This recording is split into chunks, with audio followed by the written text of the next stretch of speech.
ബി.ജെ.പിയുടെ പോസ്റ്ററിൽ ഇടതുപക്ഷ നേതാക്കളുടെ ചിത്രം ഒരു വലിയ വിവാദമായി തന്നെ മാറുന്നു. ആ വിവാദം ഉണ്ടായിരിക്കുന്നത് ഇപ്പോൾ കേരളത്തിലാണ്. കാരണം ഈ പോസ്റ്റർ ഇറങ്ങിയിരിക്കുന്നത് കർണാടകത്തിലാണ്. കർണാടകത്തിലെ NDA സ്ഥാനാർത്ഥി, ബാംഗ്ലൂർ റൂറലിൽ മത്സരിക്കുന്ന NDA സ്ഥാനാർത്ഥി ഡോക്ടർ CN മഞ്ജുനാഥിൻ്റെ പോസ്റ്ററിലാണ് കേരളത്തിലെ LDF മുന്നണിയിലെ മന്ത്രി K. കൃഷ്ണൻകുട്ടിയുടേതും ഒപ്പം തന്നെ JDS സംസ്ഥാന അധ്യക്ഷൻ മാത്യു ടി തോമസിൻ്റെയും ചിത്രങ്ങൾ വെച്ചിട്ടുള്ള പോസ്റ്റർ വ്യാപകമായി തന്നെ കർണാടകത്തിലുണ്ട്.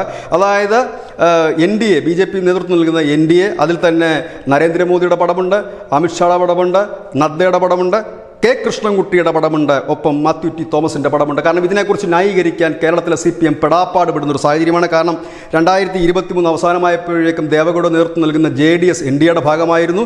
കേരളത്തിൽ JDSലെ ഒരു വിഭാഗം ദേവഗൗഡയോടൊപ്പവും മറുവിഭാഗം LDFിനോടൊപ്പമാണ്. ഇതുവരെ അതിലൊരു തീരുമാനമായിട്ടില്ല ആരോടൊപ്പമാണ് എന്ന്. കാരണം പാർട്ടി ചിഹ്നവും കൊടിയുമൊക്കെ ദേവഗൗഡയോടൊപ്പമാണ്. കാരണം ദേവഗൗഡയുടെ ആ ഒഫീഷ്യലായിട്ടുള്ള അക്കൗണ്ടിൽ തന്നെയാണ് ഈ മാത്യു ടി തോമസും ഒപ്പം തന്നെ K. കൃഷ്ണൻകുട്ടിയും ഒക്കെ ഉള്ളത്. കാരണം വരും ദിവസങ്ങളിൽ ഇനി കോൺഗ്രസ് ഒരുപക്ഷെ ഇത്തരത്തിലൊരു പ്രചരണം കടുപ്പിക്കാൻ സാധ്യതയുണ്ട്. ഇടതുപക്ഷം ഏത് രീതിയിൽ അതിനെ പ്രതിരോധിക്കും എന്നുള്ള കാത്തിരുന്ന് കാണേണ്ടി വരും. ഏത് രീതിയിലുള്ള ക്യാപ്സുളായിരിക്കും ഈ ഇടതുപക്ഷ നേതാക്കൾ BJP പോസ്റ്ററിൽ ഇടം പിടിച്ചതിനെക്കുറിച്ച് പുറത്തു വരിക എന്ന് കാണാൻ ജനത്തിനും ആകാംക്ഷയുണ്ട്. News desk, news India Malayalam.